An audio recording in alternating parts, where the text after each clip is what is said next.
সে অনুযায়ী চলার জন্য কি করতে হবে? নবী মুহাম্মদ রাসূলুল্লাহ সাল্লাল্লাহু আলাইহি ওয়াসাল্লামের সুন্নাহকে, আহলে বাইত রাসূলের এতাতকে, ইজ্জত আহলে বাইতকে, আসহাব রাসূলের চলা অনুযায়ী আমাদের চলতে হবে। আসহাব রাসূল আসহাব কেন হয়েছে? প্রথমে হলো ঈমান এনেছে। কি এনেছে? ঈমান নাই যে নবীজিকে দেখলে কোনো লাভ হবে? আবু জাহেল নবীজিকে দেখেছে, ঈমান এনেছে? ঈমান আনে নাই, এই জন্য তার কোনো আমল কবুল হবে, সে জাহান্নামী। ঠিক কি না? হযরত ওমর ফারুক আযম, ফারুক দেবতা শ্রেষ্ঠ, সর্বশ্রেষ্ঠ ফারুক আযম, তিনি নবীজিকে দেখেছেন, দেখার পরে ঈমান আনয়ন করে নবীর প্রেমে দিওয়ানা হয়ে গেছেন। সুবহানাল্লাহ। আল্লাহ দরবার থেকে খলিফাতুল মুসলিমিন হিসেবে ঘোষণা পেয়েছেন। ঠিক কি না? তাহলে আমি নবীজিকে দেখলে হবে না, আসহাব রাসূল হওয়া শর্ত হলো ঈমান আনয়ন করা এবং নবীজিকে মহব্বতের নজরে দেখা। কেন বললাম নবীজিকে মহব্বত? আব্দুল্লাহ বিন উবাই নামক ব্যক্তি, সে আরব দেশের মদিনা শরীফের সর্দার ছিল। কি ছিল? মানে আমাদের গ্রামের মধ্যে পঞ্চায়েত থাকে না, পাড়ার সর্দার কথা এমপিজারি গলদি গো বিরাট কনস্টিটিউশন কি সর্দার, উপজেলা চেয়ারম্যান, ইউনিয়ন পরিষদ চেয়ারম্যান, এগুলো কনস্টিটিউশনাল পোস্ট।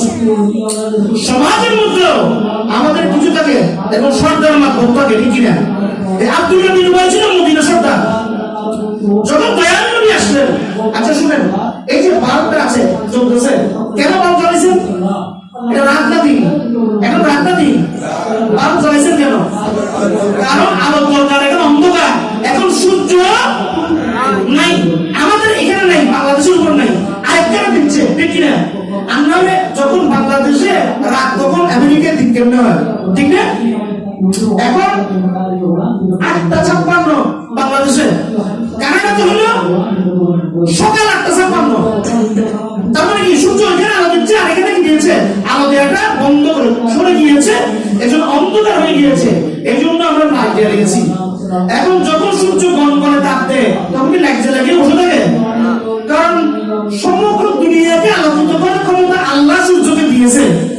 এই বাল্বের ওই সময় কোনো গুরুত্ব নাই। ঠিক না? তার গুরুত্ব শেষ। সকালবেলা যখন সুইচ বন্ধ করে বাল্বকে নিভিয়ে দেয়, কারণ কি? বাল্ব তখন বেকার। ঠিক না? কারণ তার থেকে হাজার হাজার গুণ বেশি কোটিগুণ পাওয়ার না কি আসমানে আল্লাহর তরফ থেকে আলো দিচ্ছে। ঠিক না?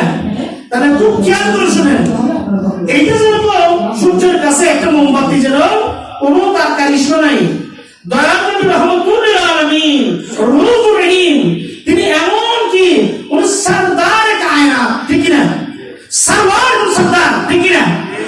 কায়নাতের যিনি মালিক, কায়নাতের যিনি সরদার, উনি এসেছে এখানে। তোমার মদিনার সরদারের কোনো সুযোগ আছে? যখন তিনি আসলেন, মুখে ইসলাম ধর্ম গ্রহণ করল আব্দুল্লাহ বিন উবাই, কিন্তু অন্তরে নবীজির প্রতি ঘৃণা পোষণ করছে। মসজিদ বানাইলো, মসজিদ কার ঘর? জোরে বলো না, কার ঘর? আল্লাহর ঘর। আল্লাহর ঘর কিরকম দামি নাকি দাম ছাড়া? অনেক দামি। ঠিক না? আল্লাহর ঘর, আল্লাহ থেকে কোন ঘর লাগে বাবা?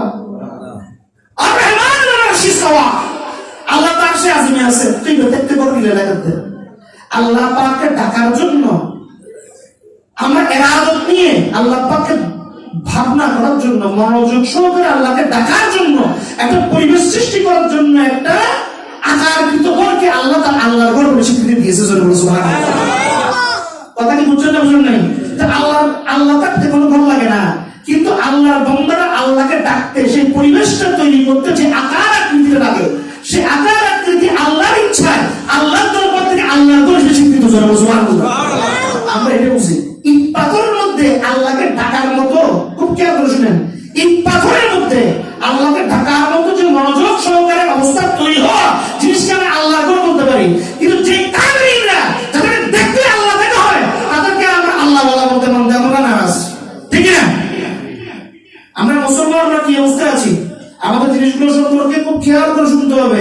ইট পাথরের ঘর, ইট পাথরের দাম বেশি নাকি মানুষের দাম বেশি? ইট পাথরের ঘর যেখানে ঢুকলে এই পূজা করে হিন্দুরা, সেই ঘর ইট পাথরের। সেটার মধ্যে কি আল্লাহর রহমত আছে? কারণ সেখানে আল্লাহ ডাকার পরিবেশ, আল্লাহ ডাকার পরিবেশ। তো এই বান্দার ঘরের মধ্যে কলবুল মুমিন আরশাল্লাহ কি আল্লাহ আল রহমান আলাল আরশিস তাওয়া, আমি আরশে আজিমের মধ্যে উপবিষ্ট, জোরে বলো সুবহানাল্লাহ। আবার আল্লাহর মধ্যে কি মুমিনের কলবুল আরশ, জোরে বলো সুবহানাল্লাহ। তাহলে খুব খেয়াল করে শুনেন, আল্লাহ পাক মুমিনের কলবকে যারা মুমিন হতে হলে আমাদের কি করতে হবে জানা দরকার আছে নাকি নেই? প্রথমে কলমা পড়ে যারা ইসলামের বাইরে আছে ঈমানের পথে বেসিক জায়গায় আসতে হবে।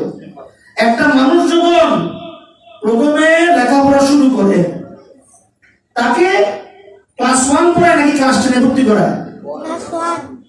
প্রথমে শিশু শ্রেণী ক্লাস 1 মানে প্লে গ্রুপ বলে, নার্সারি বলে, কেজি স্কুল বলে করে 1 2 3 4 5 অ্যাসেন্ডিং অর্ডার তার কি হয়? উরুজ হয়। কি হয়? উদ্যোগতি হয়। কথা কি বুঝছেন না বুঝেন নাই? তাহলে এই যে উরুজ হয়, উদ্যোগতি হয়, এটা একটা সিকোয়েন্স আছে না? 1 এর পরে 2, 2 এর পরে 3।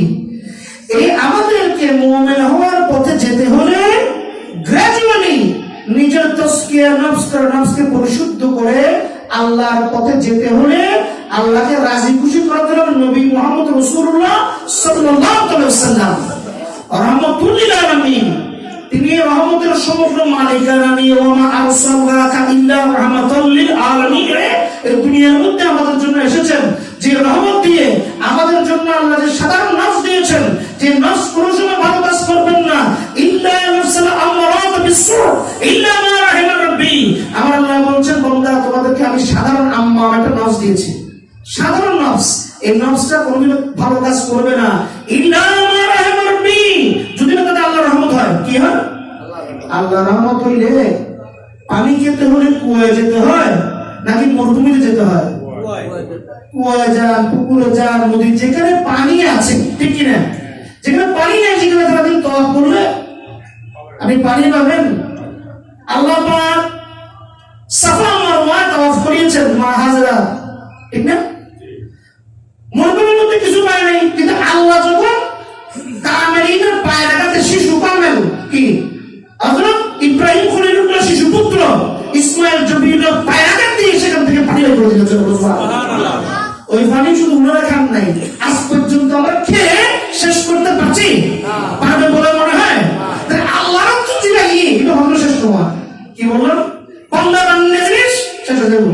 এই যে আজিয়ার এদের ডিউটি গুলো ভয় যা বাজা দেখতে আজকে 20-22 বছর হয়ে গিয়ে পানি বাদে ট্যাবার করে, ঠিক কি না? কথা কি বুঝছেন না বুঝলেন না? কিন্তু আল্লাহ এটা তো নিয়ম, মিস্ত্রি বোরিং করছে। আর ওটাকে কেন বোরিং করছে না? জমজমের কুয়া এখানে ঢুকে দেখেছে, এটা তো তল পাওয়া যায় নাই, প্রত্যেক এক জায়গার উপর দেখেছে এমন পানির ফ্লো, এই পানি করতে পারতেছে, এটা মেশিন তো বাইরে চলে আসতেছে, এটা দিতেছে না। জোরে বলো সুবহানাল্লাহ। আর এই পানির মধ্যে আল্লাহ পাক এমন রহমত রেখেছেন যে এই পানি অ্যানালাইসিস করে, কেমিক্যাল অ্যানালাইসিস করে দেখা গিয়েছে এর থেকে পরিশুদ্ধ করা দুনিয়ার মধ্যে নাই। জোরে বলো সুবহানাল্লাহ। তাহলে কামেলিনদেরকে কেন আমরা কামেলিনদেরকে ধরবো? কেন আমরা আল্লাহ ওয়ালাকে ধরবো? কেন আহমদুল্লাহ ভান্ডারীকে ধরবো? কেন ওলামা রহমানের ভান্ডারীকে কেন ধরবো? কেন বদরুল দুজনের ধরবো? এটা তো বুঝতে দরকার আছে নাকি নাই? মক্কা শরীফে আমরা যাই কেন? মদিনা শরীফে যাই কেন? করোনা কথা মক্কা শরীফে যাই কেন? আমরা হজ করার জন্য। হজ করলে কি হবে? আমি জিজ্ঞেস করলাম হজ করলে কি হবে? সব হবে। হজ করলে আল্লাহ পাইবে না, খাওয়াবে আল্লাহকে পাইবে নাকি পাইবে না? আর যা হজ করার ক্ষমতা নাই, মানুষ সাকাইনা সাবিলের মধ্যে নাই, সে আল্লাহকে পাবে না। আর বড় কথা কথা বুঝলো, কথা বুঝলো। তবে হজ করতে যাও কি জন্য? আচ্ছা নবীজি মক্কা শরীফের মধ্যে বেরাদত হয়েছে, মানে কি জন্মগ্রহণ করেছেন মা বাবা কারে, ওই মক্কার নগরীর মধ্যে উনার খুশবু আছে নাকি নেই? পায়ের ধুলো আছে নাকি নাই? আছে নাকি নাই? মদিনা শরীফের সমগ্র শরীর নিয়ে শুয়ে আছে নাকি নাই? সমস্ত আলেম ওলামা সুন্নি ওয়াহাবি খারজি সবাই এক বিষয়ে একমত যে আল্লাহর ফয়সালা, এটা কোনো মাইজবান্দারি ফয়সালা না, যে সমস্ত নবিয়া কেরাম তাদের প্রত্যেকের মাজারের মধ্যে সশরীরে জীবিত। সুবহানাল্লাহ। ঠিক না? তাহলে আমাদের নবী হুজুর প্রভু সাল্লাল্লাহু আলাইহি ওয়াসাল্লাম ইনার শরীরটা নিয়ে ঘরের মধ্যে আরাম ফরমাচ্ছেন, মদিনায় যায় সেই শরীরের গন্ধ নেওয়ার জন্য, ঠিক না? হযরত বেলালের কাহিনী পড়বেন, অনেকদিন ধরে আলাপ